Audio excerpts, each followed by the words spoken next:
My last question is, do you feel like things have changed in the last 18 months? I know, Larry, you're new here. Lisa, you've been here but not touched this quite as much until recently, and maybe Matt's better.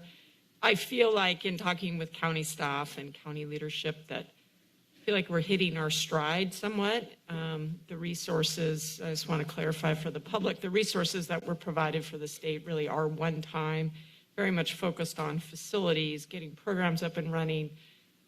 Certainly it seems to be, stretching into the areas that we needed, purchasing properties, getting, staff together, putting folks into the HMIS, really kind of very practical, collaborative ways to really join the city, which has an extreme problem, as we all know, in with a functional, now revamped and much more feels like functional overall county approach to homelessness. I'm just curious if I'm imagining this, and I know there's probably areas of frustration, especially with the county's focus mostly on trying to get people into housing, which we know is going to be very difficult, and maybe not as much on emergency shelter, but overall, are we seeing some pretty good collaboration as this is getting built out?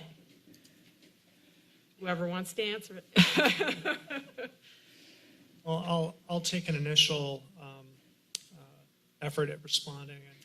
And again, I've been here, I think it's 10 months now, so not quite your 18-month time horizon, but I certainly feel in my time where I feel, at this point we are really beginning, it feels like there's some inertia and momentum, and obviously a lot of that's connected to we've been able to actually get additional shelter capacity, and I think similarly we've gotten our safe parking programs set up.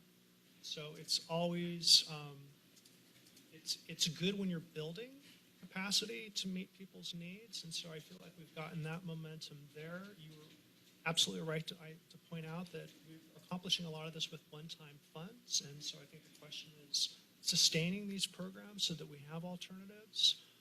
But certainly I think we've made progress there, moving from our plan into actually setting up and establishing programs.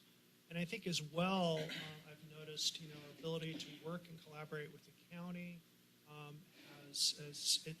I've felt momentum there in my time as well. And I think, again, this effort around the housing-focused service coordination in the bench lands, where that's a table we're bringing a variety of partners, city, county, and community agencies, and really working on seeing how we can put the pieces together, where they can identify gaps in services or those lack of connections and problem solve. So I think that's been in a very operational and impactful way. It's just starting, but seeing how working together collaboratively can really yield some results. So that's been promising. And if I may, Councilmember Meyers, I appreciate the question. It's hard to believe that 8 months have gone by as fast as they have. But I would just emphasize, I think the most important shift has been moving from focused on the impacts associated with homelessness and really investing in what will be long-term solutions to helping those in need get on a path towards permanent supportive housing. And I want to really applaud the work of Larry, our homelessness response team, all of our city departments. This has been an all-hands-on-deck effort, and I really feel that they are steps in the right direction that will bear out fruit over time. We'd all like it to move faster than it is, but it's complex, challenging work. So more to come, and absolutely encouraged by the momentum that we're building with lots more work to do. Thank you. Thanks, Mayor.